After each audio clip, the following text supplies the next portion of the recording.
Another one of these early 1950s genre serials. This one is a 15-episode venture titled The Lost Planet, directed by Spencer Gordon Bennet.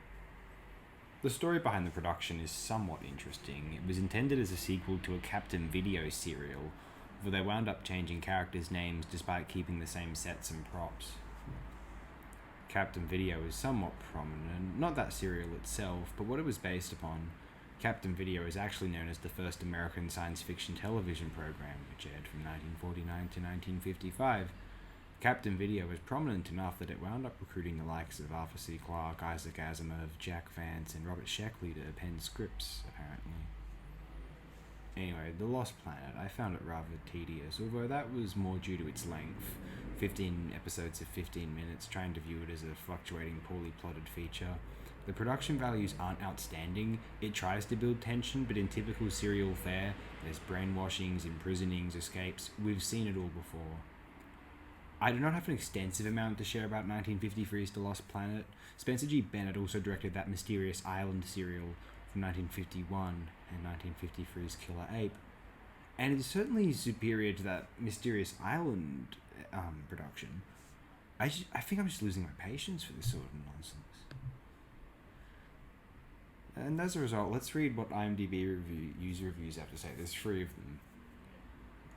They appear to be people who watch... From what I've read these reviews, they seem to watch more serials than I, so perhaps they're better at assessing the merits of these productions.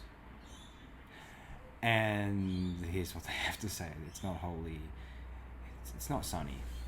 5 out of 10 from PTB-8. No, it's at Columbia.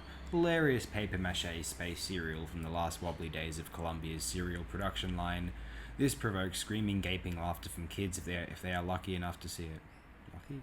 In fact, you owe it to yourself and anyone you know to watch an episode by episode, night after night, and attempt to follow what is going on.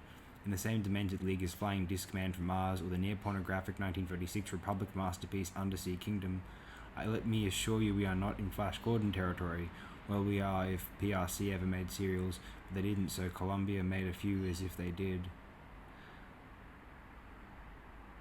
It looks sort of like the TV Superman episodes, except there is a turnip-looking space rocket that has sparkler/fizz of fireworks and a lot of visible wires. It goes to and from the moon, apparently, except all we really ever see is it arriving and leaving from the same brown paper cave. Fantastic. Someone wants to do something to Earth, or something. That review was from the 20th of March 2004, by the way, and here's one from the 21st of November 2004. A 4 out of 10 from Mike-764. Lost Planet looks a lot like California. It does. Dr. Grood, a mad scientist, plans to conquer the Earth using his scientific inventions directed from a lost but nearby planet, Ergro. While investigating a flying saucer crash near Grood's Earth hideout in the hills, Rex Barrow, news writer, and Tim Johnson, staff photographer, are kidnapped and sent to Ergro by Grood, along with Ella Dawn, whose father is on Ergro, used by Grood to develop his gadgets. For 15 chapters, Rex, Ella, Tim, and Professor Dawn must overcome the hypnotic effects of Grood's mind control devices to prevent Grood from taking over the world. A very imaginative serial of new gadgets and inventions popping up in every chapter make this late Columbia chapter play fun to watch. The serial is repetitive and probably has the least amount of fistfights of any serial.